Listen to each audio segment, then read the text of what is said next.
और चलिए आपको सीधे लिए चलते हैं तमिलनाडु के रामेश्वरम, जहां प्रधानमंत्री नरेंद्र मोदी क्या कुछ कह रहे हैं, सुनते हैं।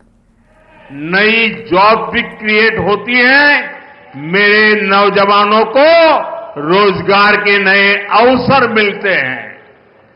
நண்பர்களே, சென்னை மெட்ரோ போன்ற நவீன பொதுமக்கள் போக்குவரத்து வசதியும் கூட தமிழ்நாட்டிலே சுலபமான பயணம் மேற்கொள்ளுதலை மேம்படுத்துகிறது.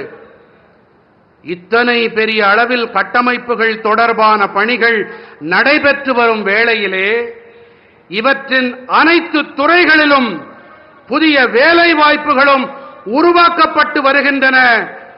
என்னுடைய இளைஞர்களுக்கு வேலை வாய்ப்புகள் ஏற்படுத்தப்படுகின்றன என்பதை நாம் நினைவில் கொள்ள வேண்டும், மறந்துவிடக் கூடாது.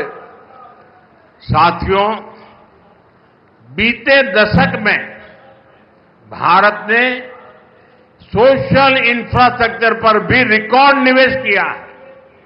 मुझे खुशी है कि तमिलनाडु के करोड़ों गरीब परिवारों को इसका बेनिफिट मिल रहा है। बीते 10 साल में 4 करोड़ से ज्यादा पक्के घर देश भर के गरीब परिवारों को मिले हैं और इसमें पीएम आवास योजना के तहत 12 लाख से ज्यादा पक्के घर यहां तमिलनाडु में मेरे गरीब परिवार के भाई बहनों को मिले हैं. நண்பர்களே, கடந்த 10 ஆண்டிலே பாரதம் சமூக கட்டமைப்பிலும் கூட சாதனை காணும் அளவுக்கு முதலீடுகளை செய்திருக்கின்றது. தமிழ்நாட்டின் கோடானு கோடி குடும்பங்களுக்கும் இவற்றால் ஆதாயம் கிடைத்து வருவது எனக்கு மட்டற்ற மகிழ்ச்சியை அளிக்கின்றது.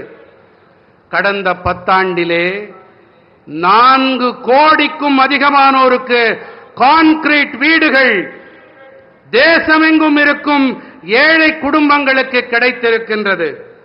இவற்றிலே பிரதம மந்திரி குடியிருப்பு திட்டத்தின்படி 12 லட்சத்திற்கும் மேற்பட்ட கான்கிரீட் வீடுகள் இங்கே என்னுடைய ஏழை சகோதர சகோதரிகள் தமிழ்நாட்டிலே அவர்களுக்கு கிடைத்துவிட்டன. पिछले 10 सालों में गांवों में करीब 12 करोड़ परिवारों तक पहली बार पाइप से वाटर नीर पहुंचाया गया है. इसमें 1 करोड़ 11 लाख फैमिलीज मेरे तमिलनाडु की है. इनके घर में पहली बार टैप वाटर पहुंचा है. इसका बहुत बड़ा लाभ तमिलनाडु की मेरी माताओं बहनों को मिला है. கடந்த 10 ஆண்டுகளிலே கிராமங்களில் 12 கோடி குடும்பங்களுக்கு முதன்முறையாக குழாய் வழி குடிநீர் கொண்டு சேர்க்கப்பட்டிருக்கிறது. இவற்றிலே 1 கோடி 11 லட்சம் குடும்பங்கள் தமிழ்நாட்டைச் சேர்ந்தவை. இவர்களுடைய இல்லங்களிலே முதன்முறையாக குழாய் வழி குடிநீர் சென்றடைந்திருக்கிறது. இதனால் மிகப்பெரிய ஆதாயம் அடைந்தவர்கள் நம்முடைய தாய்மார்கள், சகோதரிகள் தான்.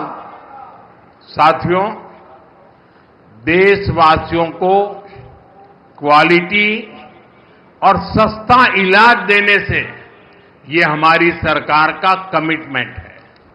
आप देखिए, आयुष्मान योजना के तहत तमिलनाडु में 1 करोड़ से ज्यादा ट्रीटमेंट हो चुके हैं. इससे तमिलनाडु के इन परिवारों के 8,000 करोड़ रुपीज जो उनकी जेब में से खर्च होना था, वो खर्च बच गया है.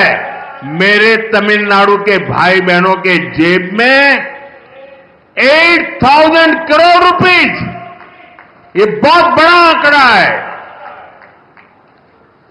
நண்பர்களே, நாட்டு மக்களுக்கு தரமான மற்றும் விலை மலிவான சிகிச்சை அளிக்கும் விஷயத்தில் நமது அரசாங்கம் அர்ப்பணிப்போடு செயல்கள் புரிந்து வருகின்றது. நீங்களே பாருங்கள், ஆயுஷ்மான் பாரதம் திட்டத்தின்படி தமிழ்நாட்டிலே 1 கோடிக்கும் மேற்பட்ட சிகிச்சைகள் நடைபெற்றாகிவிட்டன. இவற்றிலே தமிழ்நாட்டின் இந்த குடும்பங்கள் 8000 கோடி ரூபாய், சிறிய தொகை அல்ல, 8000 கோடி ரூபாய் செலவிலிருந்து காப்பாற்றப்பட்டிருக்கிறார்கள். என்னுடைய தமிழ் சொந்தங்கள் காப்பாற்றப்பட்டிருக்கின்றார்கள். तमिलनाडु में 1400 से अधिक जन औषधि केंद्र है. ये मैं सिर्फ तमिलनाडु का बताता हूं. यहां जन औषधि केंद्र में 80% डिस्काउंट पर दवाएं मिलती है.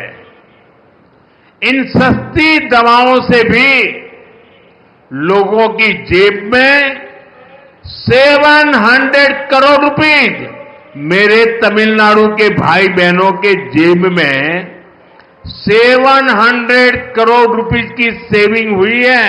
और इसलिए मैं तमिलनाडु के मेरे भाई बहनों को कहूंगा, अगर आपको दवाई खरीदनी है तो जन औषधि केंद्र से खरीदिए. आपको 1 रुपये की चीज 20 पैसे में, 25 पैसे में, 30 पैसे में मिल जाएगी. தமிழ்நாட்டிலே 1400க்கும் அதிகமான மக்கள் மருந்தகங்கள் இருக்கின்றன. 1400 நம்முடைய தமிழ்நாட்டில் மட்டுமே. இங்கே 80% வரையிலான தள்ளுபடி விலையிலே மருந்துகள் கிடைக்கின்றன. இந்த மலிவு விலை மருந்துகளாலும் கூட மக்களுக்கு 700 கோடி ரூபாய் சேமிப்பு ஏற்பட்டிருக்கிறது. ஆகையினாலே தான் கூறுகிறேன், நீங்கள் மருந்துகள் வாங்க வேண்டும் என்றால் இந்த மக்கள் மருந்தகங்களிலே வாங்குங்கள். 25 பைசா, 30 பைசா, 50 பைசாவிற்கு கூட உங்களுக்கு மருந்துகள் கிடைக்கும். साथियों, हमारा प्रयास है कि देश के नौजवानों को डॉक्टर बनने के लिए एब्रॉड जाने की मजबूरी ना रहे. बीते सालों में तमिलनाडु को 11 नए मेडिकल कॉलेज मिले हैं. நண்பர்களே, நாட்டின் இளைஞர்கள் மருத்துவ படிப்பு படிக்க அயல் நாடுகளுக்கு செல்ல வேண்டிய கட்டாயம் ஏற்படக்கூடாது என்பதே எங்களுடைய முயற்சி. கடந்த ஆண்டுகளிலே தமிழ்நாட்டிற்கு 11 புதிய மருத்துவக் கல்லூரிகள் கிடைத்திருக்கின்றன. साथियों, देश भर में कई राज्यों ने मातृभाषा में डॉक्टरी की शिक्षा आरंभ की है. अब गरीब से गरीब मां का बेटा बेटी भी जिसने अंग्रेजी नहीं पढ़ी है वो भी डॉक्टर बन सकते हैं. मैं भी तमिलनाडु सरकार से आग्रह करूंगा कि वे तमिल भाषा में डॉक्टरी के कोर्सेज चालू करें ताकि गरीब मां के बेटे बेटी भी डॉक्टर बन सके.